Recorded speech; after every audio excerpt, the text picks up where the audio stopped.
প্রতিদিনের মতো আজ আমি আর এক নতুন রেসিপি নিয়ে হাজির হলাম। আজকে রেসিপি আমার পুঁই ডাল।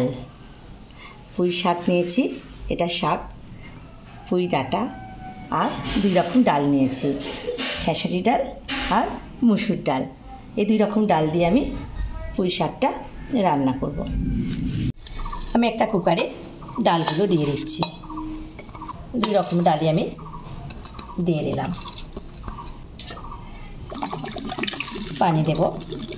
আমার দুই রকম ডাল 500 ছিল, আমি 1 লিটার পানি দিয়ে দিলাম। হাফ চামচ হলুদ আর হাফ চামচ নুন দিলাম। তেজপাতা, এলাচ আর একটু তেল। গ্যাসের ফ্লেম অন করে দিলাম।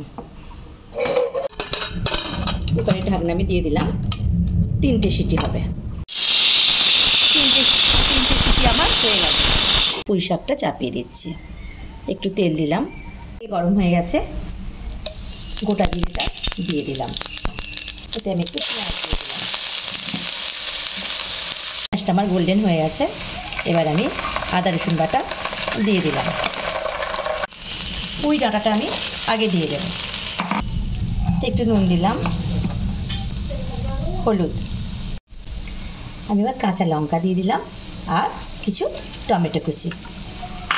আবার ভালো করে একটু নাড়িয়ে নেব। একটু পানি দেব, ডাঁটাগুলো সেদ্ধ হতে দেরি হয় তো, ওই কারণে আমি প্রথমে ডাঁটাগুলো একটু সেদ্ধ করে নেব। ঢাকনা দিয়ে দিলাম। 5 মিনিট পর আমি ঢাকনাটা খুলছি। পুঁই ডাঁটাটা আমার অনেকটাই সেদ্ধ হয়ে গেছে।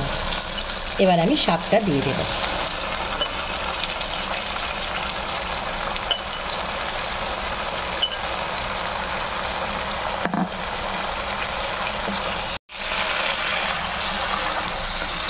শাকটা দিয়ে ভালো করে আমি নাড়িয়ে নেব।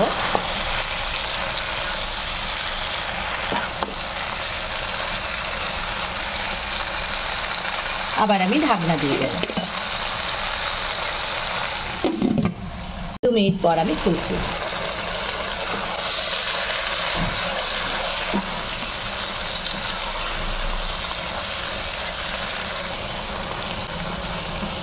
পানি বেরিয়েছে, এই পানিতেই সেদ্ধ হয়ে যাবে। 5 মিনিট পর আমি ঢাকনাটা খুলছি। সবই সেদ্ধ হয়ে গেছে, শাক, ডাঁটা। এবার আমি ডালটা ঢেলে দিচ্ছি। ডালটা একেবারে সেদ্ধ হয়ে গেছে।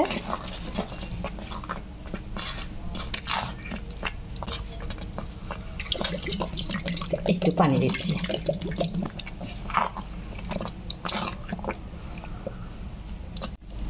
একটু চাপা দিয়ে রাখলাম। এদিকে আমি ফোড়নটা রেডি করি। ফোড়নের জন্য একটু তেল দিলাম। তেল গরম হয়ে গেছে, লঙ্কা দিয়ে দিলাম, কালো জিরে, সর্ষে, দারচিনি, লবঙ্গ, একটু কারি পাতা, রঙের জন্য একটু লঙ্কা। এতক্ষণ ডালটাও ফুটে গেছে।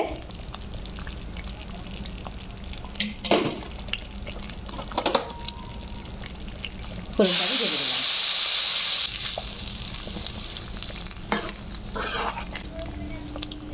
দেখুন কি সুন্দর কালার এসছে।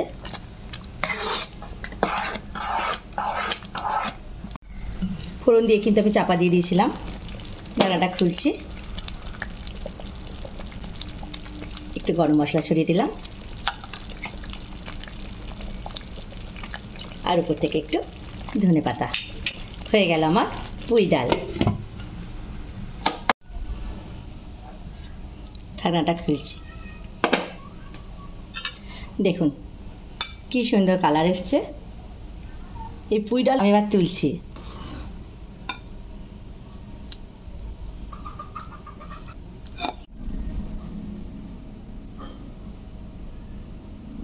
এই ডালটা তবে একটু ঘন হয়।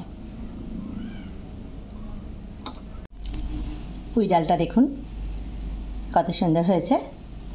দেখতেও যেমন হয়েছে, খেতেও খুব দুর্দান্ত হয়। আজকের রেসিপিটা যদি ভালো লেগে থাকে সবাই লাইক কমেন্ট ও শেয়ার অবশ্যই করে দেবেন এবং আমার চ্যানেলটিকে যারা এখনও পর্যন্ত সাবস্ক্রাইব করেননি করে দেবেন।